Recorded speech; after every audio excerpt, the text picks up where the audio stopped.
ठीक है, तो लिट कोड के क्वेश्चन हम यहाँ पे सॉल्व करने वाले हैं। तो इसमें हमें क्या करना है, हमें क्रिएट काउंटर नाम का फंक्शन बनाना है, जिसमें हमें एक इनिशियल इंटीजर की वैल्यू पास करनी है, जिसमें जैसे हम पास करने उसके बाद हमें 3 फंक्शन कॉल करना है। पहला फंक्शन इंक्रीमेंट होगा जो कि करंट की वैल्यू को 1 से बढ़ाएगा।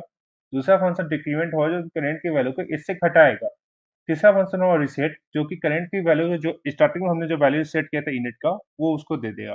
ठीक है, तो यहाँ पे इसमें हम कैसे कर सकते हैं, तो यहाँ पे हम फंक्शन बनाएंगे फंक्शन, और जो आपने नाम दिया है वही नाम आपको याद रखना पड़ेगा, फंक्शन क्रिएट काउंटर। ठीक है, और यहाँ पे 8 हम पास कर देंगे। ठीक है, क्योंकि हमें वहाँ पे लिखा हुआ ही नहीं तो हमें वही पास करना होगा।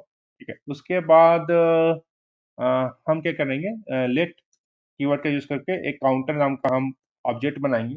Counter, okay, let counter equal to init. ठीक है, तो इनिट की वैल्यू को हमने काउंटर में सेट कर दिया। तो यहाँ पे थोड़ा नाम चेंज करते हैं, तो इसको काउंटर काउंटर हटा के करंट वैल्यू सेट कर देते हैं। ठीक, करंट वैल्यू जो ऑब्जेक्ट है उसके अंदर इनिट की वैल्यू स्टोर होगी, तो जो भी हम वैल्यू देंगे वो करंट वैल्यू के अंदर स्टोर हो गया। अब हम 3 फंक्शन क्रिएट करेंगे, फंक्शन फंक्शन इंक्रीमेंट। ठीक है, तो इंक्रीमेंट क्या करेगा, जो करंट की वैल्यू है उसको 1 से बढ़ाएगा। तो करंट वैल्यू उसको हम 1 से बढ़ा देंगे। अब जैसे हम उसको 1 से बढ़ाएंगे तो उसको हम रिटर्न भी करेंगे ना, क्योंकि हम जो वैल्यू देंगे जब तक फंक्शन रिटर्न नहीं करेगा वो हमें दिखेगा नहीं।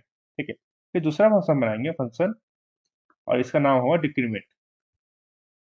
ठीक है, ये क्या करेगा, जो करंट की जो वैल्यू है उसको 1 से घटाएगा, करंट वैल्यू माइनस माइनस। ठीक है, और रिटर्न करंट वैल्यू।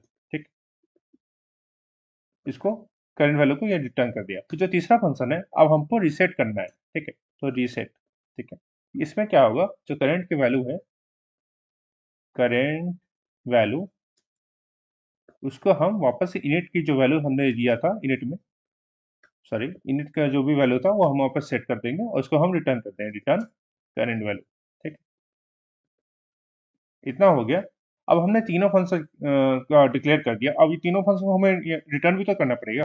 ठीक है, तो ये हम ये तीन फंक्शन क्रिएट काउंटर फंक्शन के अंदर है, तो क्रिएट काउंटर फंक्शन तो कुछ रिटर्न करेंगे, तो ये तीनों फंक्शन रिटर्न करेंगे। तो रिटर्न, रिटर्न में हम क्या देंगे,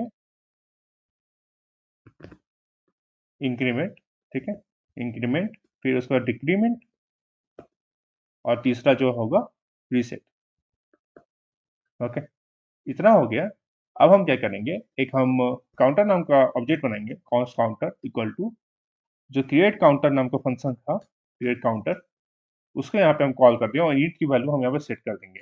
अब जो कंसोल डॉट लॉग हम यहाँ पे लिखेंगे, कंसोल डॉट लॉग, और जो काउंटर की जो काउंटर था, काउंटर डॉट, हम जो भी फंक्शन उसको कॉल करेंगे, जो भी ऑब्जेक्ट बनाए काउंटर उससे हम एक फंक्शन कॉल करेंगे। तो इंक्रीमेंट यहाँ पे हम कॉल कर दिए। ठीक है, फिर कंसोल डॉट लॉग, यहाँ पे हम काउंटर डॉट डिक्रीमेंट कर यहाँ पे हम कॉल कर देंगे। ठीक है, फिर कंसोल डॉट लॉग यहाँ पे काउंटर डॉट हम रीसेट कर देंगे फाइल को। ये हमने सब कर लिया, अब हम रीसेट कर दिया। हमने इंक्रीमेंट डिक्रीमेंट कर लिया, अब हम रीसेट कर देंगे। ठीक, ठीक है, तो ये देखो एक्सेप्ट हो गया है। जो हमने स्टैंडर्ड इनपुट था 655, आउटपुट 654 आ गया, जो हमें चाहिए था वो हमें मिल गया। ठीक है, इसको हम सबमिट करते हैं। तो ये देखो, कॉन्ग्रेचुलेसन, यहाँ पे सबमिट हो गया। ठीक है, ओके, तो मैं आशा करता हूँ आपको ये कोड समझ में आया हो। Please like and subscribe our channel. Thank you, bye bye.